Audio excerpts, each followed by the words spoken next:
So you're talking to your Muslim friend about God and sin and righteousness, and then he finally tells you what's really been bothering him.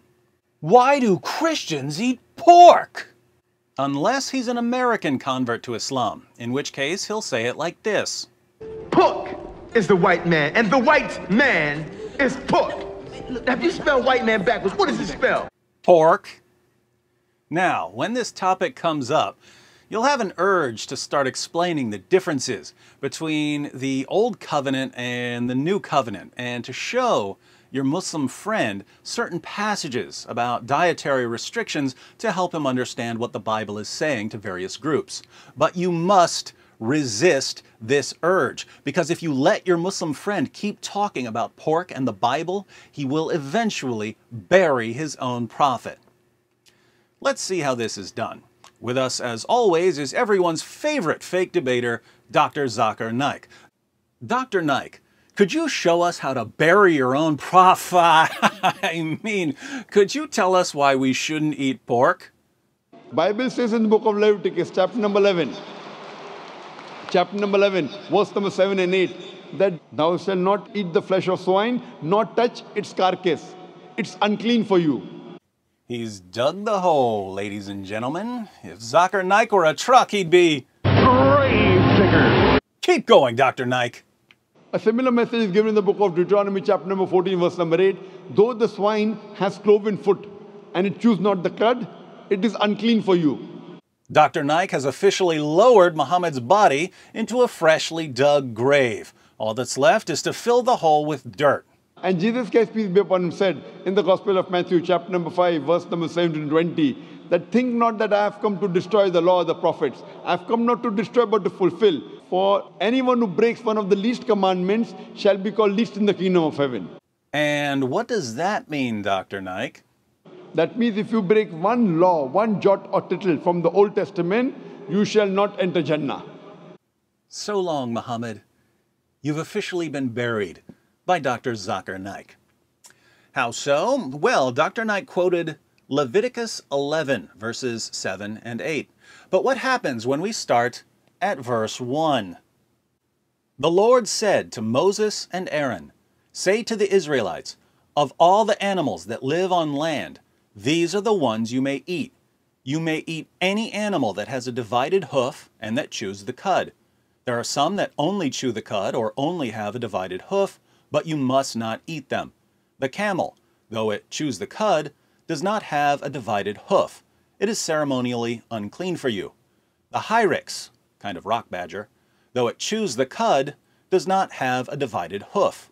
It is unclean for you. The rabbit, though it chews the cud, does not have a divided hoof. It is unclean for you. And the pig, though it has a divided hoof, does not chew the cud. It is unclean for you. You must not eat their meat or touch their carcasses. They are unclean for you. Notice, you must not eat their meat or touch their carcasses. They are unclean for you. The camel, the rock badger, the rabbit, and the pig. They're all unclean. Dr. Naik also quotes Deuteronomy 14, verse 8. But when we start at verse 6, we read, you may eat any animal that has a divided hoof and that chews the cud. However, of those that chew the cud or that have a divided hoof, you may not eat the camel, the rabbit, or the hyrax. Although they chew the cud, they do not have a divided hoof. They are ceremonially unclean for you. The pig is also unclean. Although it has a divided hoof, it does not chew the cud. You are not to eat their meat or touch their carcasses. So the same passages that say, don't eat pig meat, it's unclean, also say, don't eat camel meat, it's unclean, and don't eat rabbit meat, it's unclean. Why should this get every Muslim apologist's beard in a bunch? Sahih al-Bukhari, 2572. Narrated Anas, we provoked a rabbit at Mar al-Zahran till it started jumping, and the people ran after it but were exhausted. Who are you?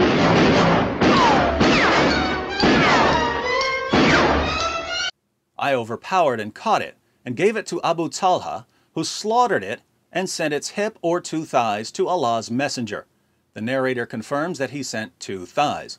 The Prophet accepted that. The sub-narrator asked Anas, "Did the Prophet eat from it?"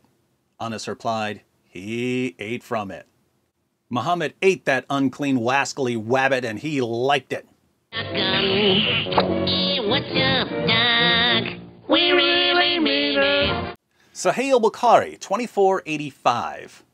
Narrated Rabit ben Khadij, "We used to offer the Asr prayer with the Prophet and slaughter a camel, the meat of which would be divided in 10 parts, and we would eat the cooked meat before sunset.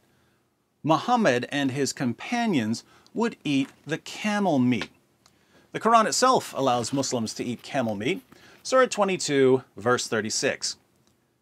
"The sacrificial camels we have made for you as among the symbols from Allah. In them is much good for you. Then pronounce the name of Allah over them as they line up for sacrifice. When they are down on their sides after slaughter, eat ye thereof, and feed such as beg not but live in contentment, and such as beg with due humility. Thus we have made animals subject to you, that ye may be grateful." I actually have video footage of Muslims sacrificing a camel.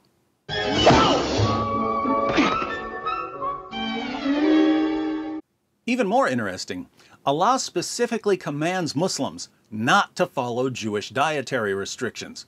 In Surah 2, verse 208 of the Quran, Allah declares, "O you who believe, enter completely into Islam, and do not follow the footsteps of Satan. Surely he is your open enemy." We know the historical context of this verse. You can read it in the Tafsir of Ibn Abbas, Tafsir Jalalain, Ibn Kathir, Qurtubi, and so on. The historical context is that a Jew named Abdullah ibn Salam converted to Islam, but he still kept the Jewish Sabbath and the Jewish dietary restrictions. Specifically, he wouldn't eat camel because it's forbidden in the Torah. Surah 2, verse 208 came to Muhammad as a response to Abdullah. Enter completely into Islam. Don't be part Jew, part Muslim. So Jewish converts to Islam were ordered to abandon Jewish rules about camel meat. Putting all of this together, we've seen that the same passages quoted by Zakir Naik to show that pork is forbidden also say that rabbit meat and camel meat are forbidden. Do you think that Dr. Naik knew that? Of course he did. He just doesn't like telling his listeners the truth. We've also seen that Muhammad and his followers ate rabbit meat and camel meat in clear violation of the Torah. Moreover, Zakir Naik claims that Jesus affirmed the Old Testament dietary restrictions and that, according to Jesus, anyone who violates Old Testament dietary restrictions will not enter Jannah. That means if you break one law, one jot or tittle from the Old Testament, you shall not enter Jannah.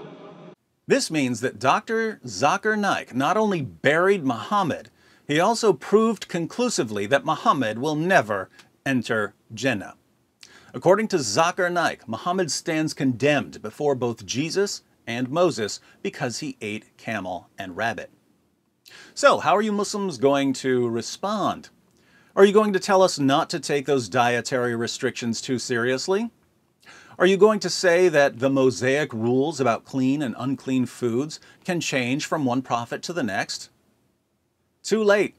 That ship has sailed. Your top apologists and scholars have spent years insisting that the dietary restrictions in Leviticus and Deuteronomy are permanent and binding. And by saying this, they've openly declared that Muhammad is permanently bound in hell. Bravo, Dr. Naik. Bravo. That's all, folks.